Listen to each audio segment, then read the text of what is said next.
नमस्कार, स्वागत है आपका अपना प्रदेश उत्तर प्रदेश उत्तराखंड में। मैं हूं आपके साथ सचिन चौहान। मुख्यमंत्री योगी आदित्यनाथ की अध्यक्षता में कैबिनेट बैठक आयोजित की गई थी, जिसमें कैबिनेट ने 20 प्रस्ताव पर मोहर लगाई है।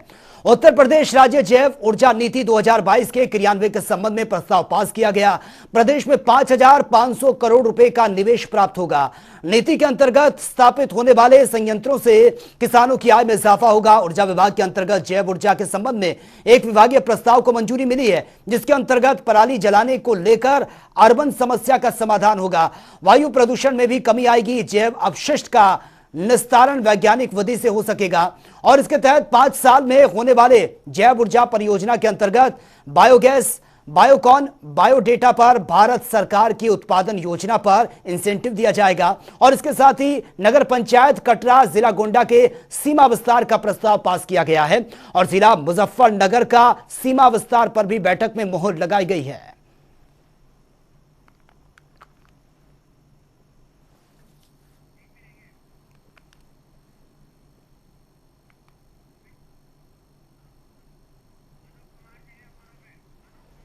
और ज्यादा जानकारी के साथ संवाददाता अनूप कुमार इस वक्त फोन लाइन पर हमारे साथ बने हैं। अनूप, जो आज बैठक चल रही थी, मुख्यमंत्री योगी आदित्यनाथ की अध्यक्षता में कैबिनेट बैठक, 20 प्रस्ताव इसमें पास हुए हैं, क्या कुछ इस बैठक में रहा? और देखिए, उत्तर प्रदेश में एक बड़ी योगी की कैबिनेट बैठक, आज इसमें 20 प्रस्ताव पास हुए हैं। मुख्यमंत्री योगी आदित्यनाथ की अध्यक्षता में बैठक 4:30 बजे लोक भवन में शुरू हुई थी। तमाम कैबिनेट के मंत्री इस बैठक में मौजूद थे और 20 प्रस्ताव रखे गए थे, जिसमें 20 प्रस्ताव पास हो गए हैं। उत्तर प्रदेश में रानीपुर टाइगर रिजर्व की स्थापना का प्रस्ताव काफी लंबे समय से इस पर चर्चा चल रही थी। आज ही कैबिनेट में इस पर मोहर लग गई है। जिस तरीके से राज्य योजना आयोग का पुनर्गठन करते हुए नवीन संस्था ट्रस्ट कमीशन को भी जो प्रस्ताव था उस पर मोहर लग चुकी है। चलिए, लगता है शायद संपर्क उनसे कट चुका है, तो बड़ी खबर से आपको अपडेट करा रहे हैं। आपको बता दें कि 20 प्रस्ताव इसमें पास हुए हैं। जैव ऊर्जा नीति 2022 को मंजूरी मिली है। गोंडा कटरा बाजार का सीमा विस्तार, मुजफ्फरनगर सीमा विस्तार को मंजूरी मिली है और प्रदेश में 5,500 करोड़ का निवेश भी आएगा। जलाने से बेहतर है पराली को बेच देना, पराली को ऐसी जगह पे ले जाकर के उसका सदुपयोग करना, उसके जरिए पैसा कुछ मिल जाएगा, इनकी इनकम बढ़ जाएगी। तो ऐसे प्रचार प्रसार के लिए भी हमने प्रति जनपद 1 लाख रुपए की व्यवस्था की है, उसके लिए भी हमने प्रावधान रखा है। और उसी प्रकार टांडा गोंडा जिले की कटरा नगर पंचायत का भी सीमा विस्तार किया गया है।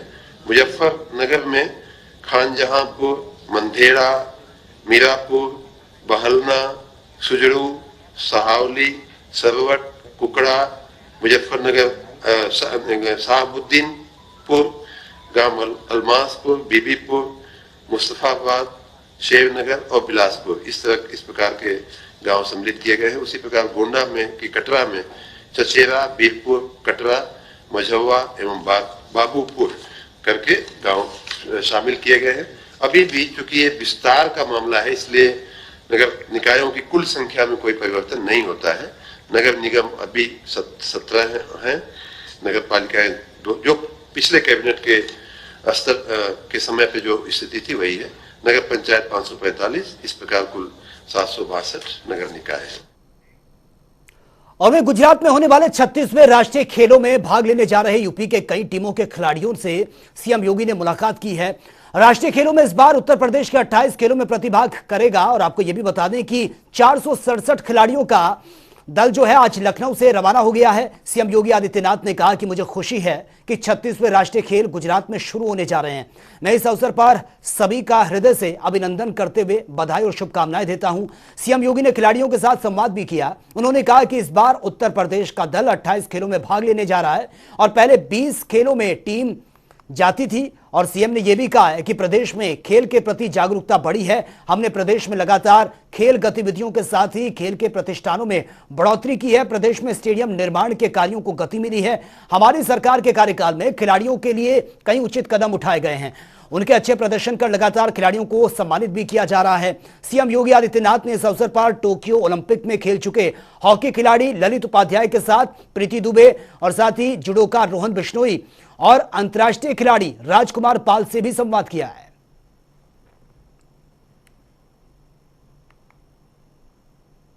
अपनी विधानसभा में जिन्होंने मेडल प्राप्त किया हो उन्हें हम जनपद स्तर पर उनकी प्रतियोगिता कराएंगे। जनपद स्तर पर जो खिलाड़ी प्रतिभाग करेंगे उन सभी खिलाड़ियों को जो मेडल प्राप्त करेंगे उन्हें हम कमिश्नरी स्तर की प्रतियोगिता में फिर प्रोत्साहित करेंगे और कमिश्नरी स्तर के बाद जो खिलाड़ी वहां पर आएंगे तो 18 कमिश्नरी से जुड़े हुए प्रदेश भर के सभी खिलाड़ियों को फिर हम लोग यहां पर लखनऊ में एक भव्य आयोजन के साथ उन्हें जोड़ करके यहां एक प्रतियोगिता कराएंगे। फिर उनका विधिवत यहां सम्मान का कार्यक्रम भी होगा, उन्हें प्रोत्साहन करने का कार्यक्रम भी होगा। एक बड़े कार्यक्रम को आगे बढ़ाने जा रहे हैं। और वही समाजवादी पार्टी अपने राष्ट्रीय अधिवेशन के जरिए चुनावी जमीन तैयार करने की रणनीति बना रही है। 28 और 29 सितंबर को लखनऊ में होने वाले राष्ट्रीय अधिवेशन में राष्ट्रीय और प्रदेश संगठन को नए सिरे से खड़ा किया जाएगा। सपा को परिवारवाद के साए से निकालने में लगे अखिलेश इसके लिए बहुत कुछ तय कर सकते हैं। पार्टी सम्मेलन को ऐतिहासिक बनाने के लिए कोई कसर नहीं छोड़ना चाहती। इस बार का सम्मेलन अखिलेश के नेतृत्व में हो रहा है। महाधिवेशन बुलाया गया है जिसमें प्रस्ताव पास होगा और अखिलेश यादव को एक बार फिर राष्ट्रीय अध्यक्ष चुना जाएगा। हमारे साथ सुनील सिंह साजन जी हैं। सर, किस तरह की तैयारियां हैं फिलहाल अभी और अधिवेशन में क्या प्रस्ताव होने वाले हैं और प्रदेश अध्यक्ष को लेकर कुछ चर्चाएं थी कि बदला जा सकता है? देखिए, ये समाजवादी पार्टी का 11वां राष्ट्रीय राज्य सम्मेलन है। 28 तारीख को राज्य सम्मेलन जिसमें माननीय प्रदेश अध्यक्ष जी का चुनाव होना है। 29 तारीख को राष्ट्रीय अधिवेशन है जिसमें माननीय राष्ट्रीय अध्यक्ष जी का चुनाव होना है। इस अधिवेशन में पूरे देश के समाजवादी जो डेलीगेट बने हैं वो आ रहे हैं। हर राज्यों के जो राज्य के अध्यक्ष हैं वो आ रहे हैं। उत्तर प्रदेश में हर जिले से विधानसभा से जो डेलीगेट बने हैं वो राज्य सम्मेलन में 15% और राष्ट्रीय सम्मेलन में 10% डेलीगेट आ रहे हैं। इस अधिवेशन में आर्थिक राजनीतिक प्रस्ताव पास होगा। देश के क्या हालात हैं, महंगाई आसमान छू रही है, बेरोजगारी बढ़ती जा रही है, नफरत की राजनीति है, जात के नाम पर, धर्म के नाम पर भारतीय जनता पार्टी बंटवारा कर रही है, सिर्फ भ्रष्टाचार हो रहा है, बहन बेटियों की आबरू लूटी जा रही है, जो रोजगार मांग रहा है उसको लाठी मारी जा रही है। भाई, ये तो बीजेपी कहती थी, माननीय प्रधानमंत्री जी कहते थे कि जिस देश का रुपया गिरता है उस देश की साख गिरती है। आज भारत का रुपया गिर रहा है, साख नहीं गिर रही है। इन सभी मुद्दों पर खुले मन से बात होगी और इसके बाद संकल्पित होकर के सभी समाजवादी यहां से जाएंगे नई ऊर्जा के साथ, नई ताकत के साथ। 2024 में कैसे भारतीय जनता पार्टी को दिल्ली की गद्दी से हटाना है, इसलिए हटाना है क्योंकि संविधान बचाना है। ओम प्रकाश राजभर जो कभी साथी हुआ करते थे अखिलेश यादव के, आज वो लगातार अखिलेश यादव पर हमलावर है। कई तरह के बयान उन्होंने जारी किए और कह रहे हैं कि उनकी लड़ाई में अब अखिलेश यादव है ही नहीं। देखिए, वो हमने सुना है कि सावधान यात्रा निकाली है उन्होंने, तो किससे सावधान रहने की बात कर रहे हैं? कि वो कहते हैं हम पिछड़ों की बात करते हैं, दलितों की बात करते हैं। पिछड़े और दलितों की सबसे बड़ी दुश्मन कौन है? भारतीय जनता पार्टी। पिछड़े दलितों का आरक्षण हक कौन छीन रहा है? भारतीय जनता पार्टी।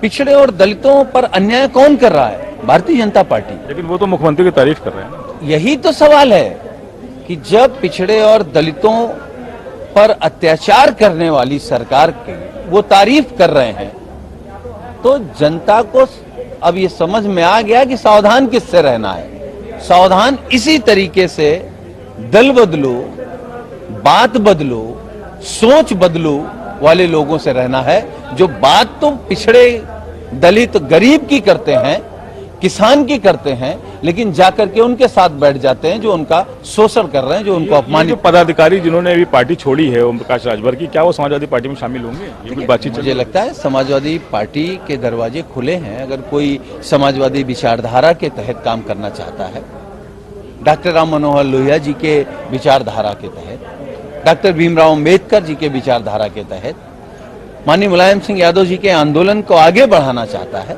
माननीय अखिलेश यादव जी की ताकत बनना चाहता है, सामाजिक न्याय की लड़ाई लड़ना चाहता है, किसान की लड़ाई लड़ना चाहता है, बेरोजगार नौजवान की लड़ाई लड़ना चाहता है, जिन बहन बेटियों की आबरू लूटी जा रही है उनकी सुरक्षा की लड़ाई लड़ना चाहता है, तो स्वागत है। बहुत शुक्रिया हमसे बात करने के लिए। देखिए, सुनील सिंह साजन जी हैं जो राष्ट्रीय प्रवक्ता हैं समाजवादी पार्टी में, और यहाँ पर तैयारियों का जायजा लेने आए थे, और क्योंकि जिस तरह से बड़ी तैयारियां यहाँ पे अधिवेशन को लेकर की गई हैं, क्योंकि यहाँ पर कल एक प्रस्ताव भी पास होगा प्रदेश अध्यक्ष को लेकर, फिर राष्ट्रीय अध्यक्ष को लेकर, तो इस तरह की तैयारियां आप देख सकते हैं कि एक बड़ी संख्या में यहाँ पर कुर्सियां लगाई गई हैं, जहां पर माना जा रहा है कि 25 से 30 हज़ार तक की जो संख्या है वो कार्यकर्ताओं की, क्योंकि इसके अलावा जो राष्ट्रीय स्तर के पदाधिकारी हैं वो भी यहाँ पर मौजूद रहेंगे, जो प्रदेश अध्यक्ष प्रदेश जो कार्यकारिणी के जो लोग नेता हैं वो भी यहाँ पर मौजूद रहेंगे। इसके अलावा जो 111 विधायक हैं और जो सांसद हैं वो भी इस सम्मेलन का हिस्सा होंगे। तो फिलहाल तैयारियां पूरी तरह से अपनी तेजी पर हैं, और यहाँ पर हर तरह की जो तैयारियां हैं वो देखने को मिल रही हैं, और जो पदाधिकारी हैं खासकर पार्टी के वो भी यहाँ पर मौजूद हैं, लगातार 2 दिन से यहाँ पर डटे हुए हैं। एक बड़ी संख्या में यहाँ पर नेता भी पहुंचे हैं, और इस पूरी तैयारी को आज अंजाम दिया जा रहा है, क्योंकि आज शाम तक इस तैयारियों को पूरा कर लिया जाएगा, क्योंकि कल सुबह से ही अखिलेश यादव इस मंच पर नजर आएंगे, जिस मंच पर अभी फिलहाल हम खड़े हैं। कैमरा पर्सन शिवम के साथ नौकरी की जनता टीवी लखनऊ। समाजवादी पार्टी के राष्ट्रीय और प्रांतीय सम्मेलन को लेकर तैयारियां तेज हो रही हैं। समाजवादी पार्टी पर नेताओं का जमावड़ा जरूर नजर आने लगा है। आप देख सकते हैं कि पूरे प्रदेश कार्यालय पर अब गाड़ियों का एक काफिला नजर आ रहा है दूर तक। कई अलग अलग नेता दूर दूर से आए हैं। इसमें खास बात है कि जो राष्ट्रीय सम्मेलन होना है, यानी कि बुधवार को जो राष्ट्रीय सम्मेलन आयोजित किया गया है रमाबाई अंबेडकर मैदान पर, वहां पर अलग अलग प्रदेशों के अध्यक्ष भी पहुंचेंगे, जिसमें केरल जैसे राज्य जो दूर दूर हैं वहां के भी जो प्रदेश अध्यक्ष हैं, चाहे मध्य प्रदेश हो, चाहे राजस्थान हो, चाहे उत्तराखंड हो, ऐसे प्रदेश अध्यक्ष भी सम्मेलन का हिस्सा होंगे। फिलहाल आप देखेंगे कि प्रदेश कार्यालय पे जिस तरह से नेताओं का जमावड़ा है, लगातार यहाँ पर जो नेता हैं अलग अलग जिलों के, चाहे वो हों चाहे वो प्रदेश के हों, वो जुटने लगे हैं। अखिलेश यादव भी इस समय पार्टी कार्यालय पर मौजूद हैं और अपने जो पदाधिकारी हैं उनके साथ बैठक कर रहे हैं, क्योंकि कुछ समय पहले ही जो संगठन है उनके सभी जो विंग हैं उनको भंग कर दिया गया था। अब जब 28 तारीख को अखिलेश यादव को एक बार फिर से अध्यक्ष चुना जाएगा, उसके बाद माना यह भी जा रहा है कि प्रदेश अध्यक्ष से लेकर जो अलग अलग विंग हैं उसके जो पदाधिकारी होंगे उनको भी चुना जाएगा, फिर से संगठन की मजबूती की जाएगी। फिलहाल जो अभियान चल रहा था उसके बारे में भी अखिलेश कहेंगे कि बताएंगे कि जिस तरह से सदस्यता अभियान चला, लंबे समय तक जो अलग अलग नेता प्रभारी बनाया गया और एक लंबे उसमें संख्या में यहाँ पर जो कार्यकर्ता थे वो जुटे थे और उनको इस अभियान के तहत, सदस्यता अभियान के तहत जोड़ा गया था। अब जब राष्ट्रीय सम्मेलन होगा उसमें अखिलेश यादव को एक बार फिर अध्यक्ष के पद पर चुना जाएगा। उसके बाद से इस तरह के जो विंग्स हैं उसके संगठन भी उसको मजबूत किया जाएगा और जो पदाधिकारी हैं उनको चुना जाएगा। तो फिलहाल ये बहुत महत्वपूर्ण बैठक मानी जा रही है, ये सम्मेलन जो होने जा रहा है, क्योंकि इसके बाद से समाजवादी पार्टी एक नई रूपरेखा खींचेगी, क्योंकि नीतीश कुमार का जिस तरह से साथ हुआ है और नीतीश कुमार को लेकर ये भी चर्चाएं हैं कि जो प्रधानमंत्री का चेहरा है नीतीश कुमार होंगे, तो कहीं ना कहीं लोकसभा का चुनाव और उसके पहले जो निकाय चुनाव होने हैं उसके रूपरेखा जरूर तैयार होगी। कैमरा पर्सन शिवम के साथ नौकरी की दुबई, जनता टीवी लखनऊ। और देश भर में बीते कुछ दिनों से लगातार पॉपुलर फ्रंट ऑफ इंडिया यानी कि पीएफआई के ठिकानों पर ताबड़तोड़ छापेमारी चल रही है। और पहले एनआईए और फिर ईडी ने इनके ठिकानों पर छापेमारी की थी और आज यूपी में एक बार फिर से यूपी एटीएस और यूपी एसटीएफ ने पीएफआई के ठिकानों पर बड़ी छापेमारी की है, बड़ी कार्रवाई की है। यूपी के 26 ठिकानों पर संयुक्त टीम ने यह बड़ी कार्रवाई की है। मामले पर यूपी पुलिस के एडीजी कानून व्यवस्था प्रशांत कुमार ने जानकारी देते हुए कहा कि पीएफआई के खिलाफ जारी देशव्यापी अभियान के तहत यूपी में 26 जिलों में यह छापेमारी कर बड़ी कार्रवाई की गई है, जिसमें 57 लोग हिरासत में लिए गए हैं। उनके खिलाफ अब यह कार्रवाई जारी है।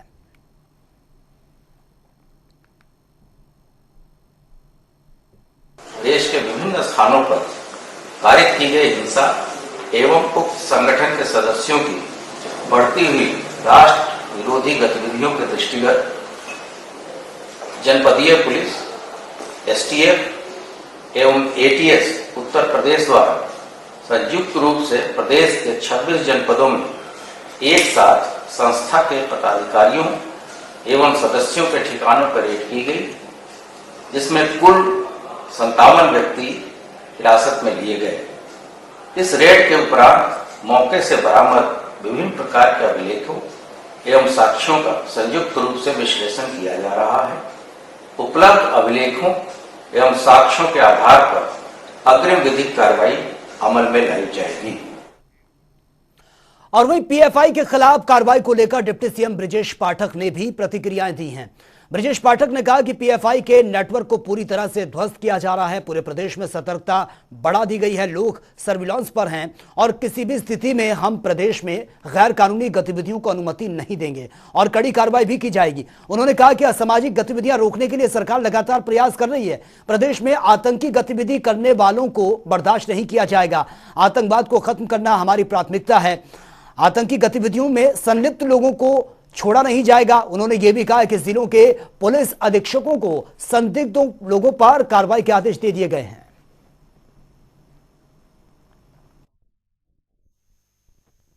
उत्तर प्रदेश में हमारी सरकार लगातार ऐसे संदिग्ध व्यक्तियों की निगरानी करती है जो जरा भी असामाजिक या गैर कानूनी गतिविधियों में संलिप्त है। ये बहुत ही गंभीर सूत्रों से पता चला था कि इस प्रकार की कार्रवाई में लगातार लोग लगे हुए हैं। एटीएस ने कार्रवाई की है और बड़ी संख्या में धरपकड़ हुई है। लगातार अभी कार्रवाई जारी है। अभी भी सरकार ने लगातार सतर्कता बरतने की, निगरानी करने के निर्देश दिए हैं। सभी जिलों के पुलिस अधीक्षकों को, जिलाधिकारियों को कहा गया है ऐसे संदिग्ध लोग जो गैर कानूनी गतिविधियों में लिप्त है, प्रदेश के अमन चैन को डिस्टर्ब करना चाहते हैं, उनके खिलाफ कड़ी कार्रवाई करें और उनको तत्काल गिरफ्तार करके। और वही उप मुख्यमंत्री केशव प्रसाद मौर्य का कल फर्रुखाबाद जिले का दौरा है। जिला प्रशासन विभागों की व्यवस्थाओं को चुस्त दुरुस्त करने में जुटा हुआ है। खस्ताहाल और लचर व्यवस्था के लिए मशहूर जिला अस्पताल का नगर मजिस्ट्रेट ने निरीक्षण किया है, तो वहीं व्यवस्थाओं की कलई भी खुलती भी नजर आई है। नगर मजिस्ट्रेट के निरीक्षण के दौरान बड़ी संख्या में कर्मचारी अनुपस्थित नजर आए। डॉक्टर ड्रेस कोड की बजाय नॉर्मल कपड़ों में थे, जिस पर नगर मजिस्ट्रेट ने कड़ी नाराजगी जताई है। उन्होंने पूरे मामले की रिपोर्ट डीएम को सौंपने की बात कही है। वहीं जिला अस्पताल में लगा ऑक्सीजन प्लांट 5 दिनों से खराब पड़ा है। जिला अस्पताल लोहिया में अटेंडेंस रजिस्टर चेक किया गया तो पता चला कि कई कर्मचारियों ने दोपहर 12 बजे तक हस्ताक्षर ही नहीं किए हैं। नगर मजिस्ट्रेट ईसीजी रूम में चतुर्थ श्रेणी कर्मी के कार्य करने की जानकारी उनको मिली, जिस पर उन्होंने कार्रवाई की अब बात कही है।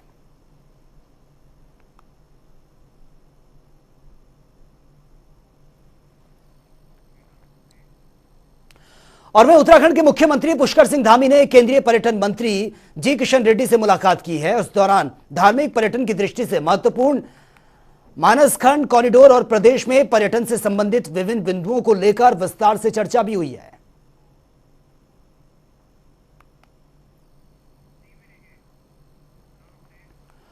और विधानसभा सचिवालय में हुई भर्ती घपले में निरस्त की गई 228 नियुक्तियों के मामले में विधानसभा ने अब संबंधित कार्मिकों की सेवाएं समाप्त करने की प्रक्रिया को शुरू कर दिया है। इस कड़ी में 40 कार्मिकों की सेवाएं जो हैं समाप्ति के आदेश जारी कर दिए गए। विधानसभा अध्यक्ष रितु खंडूरी ने इसकी पुष्टि की है। मुख्यमंत्री पुष्कर सिंह धामी ने विधानसभा अध्यक्ष को पत्र भेजकर इसकी जांच कराने और विवादित नियुक्तियों को निरस्त करने का आग्रह किया था। आपको बता दें कि रितु खंडूरी ने कुछ दिन पहले ही 228 लोगों को नौकरी से बाहर करने का ऐलान किया था। विधानसभा अध्यक्ष रितु खंडूरी का यह कहना है कि आज भी करीब 100 लोगों को आदेश रिसीव कराए जाएंगे और साथ ही नियम खिलाफ जो भी नियुक्तियां हुई हैं उनके खिलाफ एक्शन भी लिया जाएगा।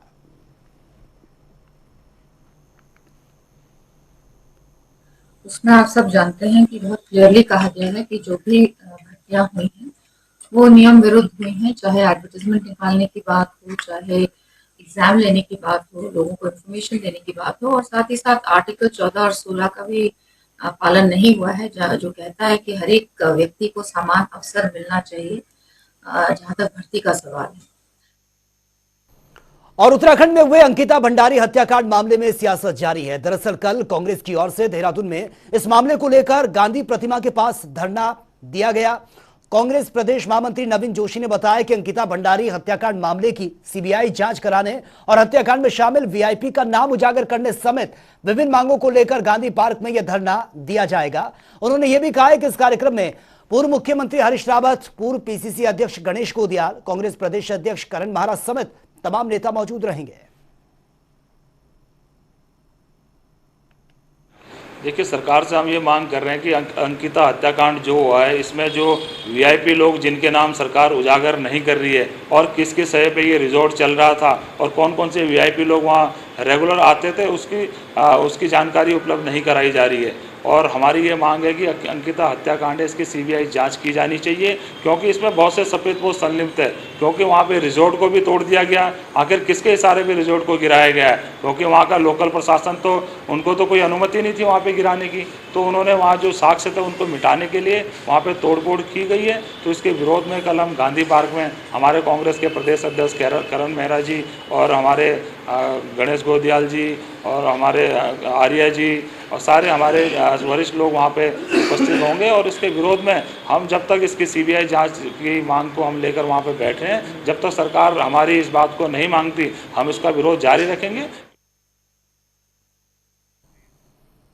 उत्तराखंड बीजेपी ने संगठनात्मक रूप से 5 जिलों के विस्तार करने के बाद अब संगठन पदाधिकारियों को जिलों की जिम्मेदारी सौंपने की कवायद लग गई है। पार्टी के संगठनात्मक 14 जिले थे, जिसे बढ़ाकर अब 19 कर दिया गया है। प्रदेश महामंत्री आदित्य कोठारी ने कहा कि प्रदेश के 19 संगठनात्मक जिलों में पदाधिकारियों की टीम को भेजा गया था। पार्टी के वरिष्ठ नेताओं की राय जानने के लिए इसमें 16 जिलों की रिपोर्ट आ चुकी है। बचे 3 जिलों की रिपोर्ट आना बाकी है और जल्द ही रिपोर्ट आने के बाद पदाधिकारियों की नियुक्ति कर दी जाएगी। अभी तक पार्टी के संगठनात्मक 14 जिले थे, 5 जिले संगठन की दृष्टि से बढ़ाए गए हैं, अब 19 जिले पार्टी के हैं। 3 जिलों में, वैसे सभी 19 जिलों में पार्टी ने वरिष्ठ पदाधिकारियों की टीम भेजी थी राय जानने के लिए स्थानीय पार्टी के नेताओं की। 16 जिलों से राय लेकर के आ गए हैं हमारे वरिष्ठ नेता। 3 जिलों में 2-4 दिन के भीतर सभी से राय आ जाएगी और यथाशीघ्र फिर जैसे कार्यकर्ताओं की राय है उसके आधार पर पार्टी के नेतृत्व के द्वारा निर्णय लिया जाएगा। और देहरादून में अंकिता हत्याकांड में कोताही बरतने वाले पटवारी वैभव प्रताप सिंह को निलंबित कर दिया गया है। यह कार्रवाई पौड़ी डीएम विजय कुमार जोगदंडे ने यमकेश्वर एसडीएम की रिपोर्ट के आधार पर की है। डीएम ने मामले की जांच लैंसीडॉन एसडीएम को सौंपी है। और आपको यह भी बता दें कि हत्याकांड के बाद से ही पटवारी वैभव कांडाखाल चौकी के पटवारी विवेक कुमार को चार्ज थमाकर अवकाश पर चले गए थे।